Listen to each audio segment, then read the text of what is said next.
انت عارف ان اعظم افكار حياتك بتجيلك في اوقات هي اوقات تعتبر سيئة، زي ان انت تكون في الحمام او قبل ما تنام؟ يا ترى ليه ده بيحصل؟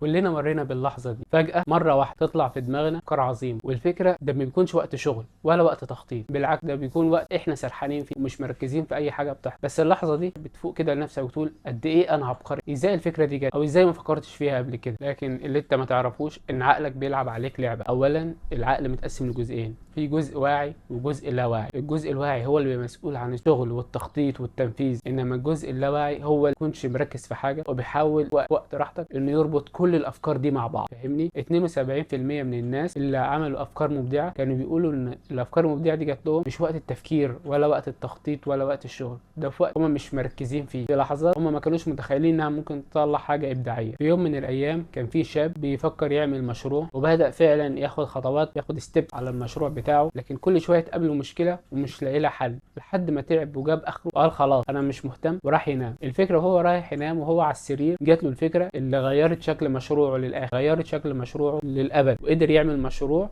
يكسر الدنيا. العقل وقت الراحه يشتغل بطريقه مختلفه، يطلع من دوامه التحليل ويبدا يربط الافكار ببعض بغض النظر عن منطقيتها. ده بيخلي مره واحده افكار عظيمه بتطلع بدون اي سابق انذار وبدون ما يبان ان في شغل او جهد عليها. انا فاكر رسام كان بيستخدم طريقه غريبه قوي انه يرسم الرسومات بتاعته بطريقه رهيبه. كان متعود يمسك كورتين حديد في ايده، يقعد على الكرسي ويحاول ينام، يروح في النوم، واول لما الكورتين دول يقعوا من ايده يروح على طول يكتب الافكار اللي جت. الرسام ده هو سلفادور دالي، من اشهر الرسامين على مستوى العالم، وهتلاقي اللوحات بتاعته بيبقى فيها ابداع وحاجات بتجيلنا احنا ممكن بتجيلنا في وقت احنا مش مركزين فيه. هو بقى بيتعود يرسم الرسومات دي ويظهرها للنور. سيري اللي بيحصل ان غالبا لما بتكون مرتاح عقلك بيرتاح شويه من الضوضاء اللي كانت بتحصل حواليه، فبيدي مساحه للصوت الداخلي والافكار العظيمه انها تطلع. وده معناه حاجه مهمه، ان الافكار العظيمه مش لازم تيجي وقت الضغط ووقت الشغل ولا الاجهاد، لا، بتيجي وقت الراحه والابداع. ودي مش دعوه للضعف ولا الاهمال، لا، انا بقول لك سيب مساحه للافكار انها تظهر، سيب مساحه للافكار العظيمه انها تطلع للنور. لكن هل ده معناه اننا نسيب عقلنا يدينا الافكار، ولا ممكن يبقى في طريقه احسن تسرع ظهور الافكار العميقه دي؟ انا هجاوبك. بص يا سيدي، جرب تعمل روتين بسيط، انك تمشي بدون الموبايل، تحاول اي مشوار تروحه لو مش محتاج فيه الموبايل ما تاخدش معاك الموبايل، اقعد كده اهو، دخل نفسك في حاله الديفيوزد مود